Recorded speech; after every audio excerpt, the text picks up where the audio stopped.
Lockdown को हम सौभाग्य कहें या दुर्भाग्य? दुर्भाग्य इस बात के लिए कि पापा का सारा कारोबार ठप हो गया। खाने पीने के लिए सोचना पड़ता था, दाने दाने को मोहताज बनाना पड़ता था। आप सोच रहे होंगे कि मैं 10वीं क्लास के बच्चे को पढ़ा कैसे सकता हूँ। जरा एक बार सोच के देखिए, जो मीडिया वाला के पीछे हम भाग रहे थे गेट के अंदर जाने से पहले, अब वो मीडिया वाला हमको पीछे भाग रहा है। जब मेरा उम्र 3 साल का हुआ तब मेरा मम्मी ने एक स्कूल में एडमिशन करा दिया। उसमें जाची सामान रहता है ड्रेस में, ड्रेस, जूता, मोजा, कॉपी, कलम सब लेकर दे दिया।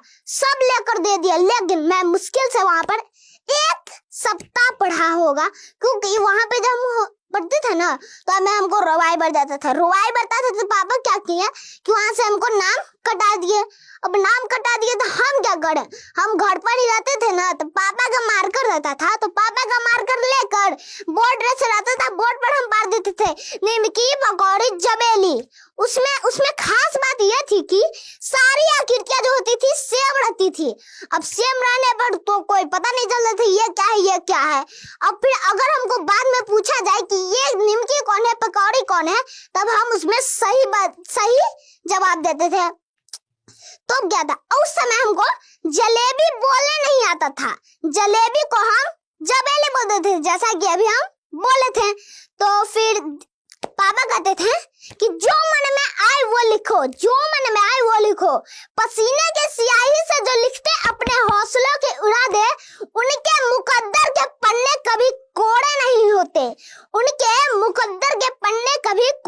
होते। आप सोच रहे होंगे कि मैं 10वीं क्लास के बच्चे को पढ़ा कैसे सकता हूँ।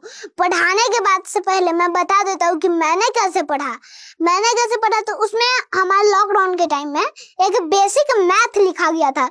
बेसिक मैथ में क्या था, 9 क्लास के स्तर तक का सब कुछ दिया गया था। जैसे हो गया आपका गुणनखंड, गुणनफल, साधारण ब्याज, ऐसी बहुत सारी चीजें होता है, उसमें दिया गया था। उसमें हम बेसिक मैथ बनाने थे। जब हमारा बेसिक मैथ क्लियर हुआ तब हम 6-7 का मैथ बना लेते थे आसानी से, क्योंकि वहां पर तो 9 तक का दिया हुआ था, हम 6-7 का मैथ बनाते थे। फिर जब उससे हमको बेसिक मैथ से क्या हमको लागू हुआ कि सब हमको फॉर्मूला का यूज पता चल गया। अब यूज पता चल गया तो क्या होता है कि कोई भी आप बुक लाकर रख दीजिए ना, तो उसमें से हम प्रश्न बना लेते हैं। एनसीईआरटी हो, आरडी शर्मा, ऐसे बुक्स होते हैं, तो आप रख दीजिए तो हम उसमें से सवाल बना सकते हैं। पढ़ते थे तो उसमें हमको कुछ प्रश्न होते थे जिसमें से हमको कुछ गड़बड़ी आता था। तो एक बार क्या हुआ कि कुछ बच्चे होते थे जो बनाते थे तो पीछे छूट गए, तो हम उसको बताने लगे, तो बता दिए ना, तब उसका भी छुट्टी हो गया जल्दी।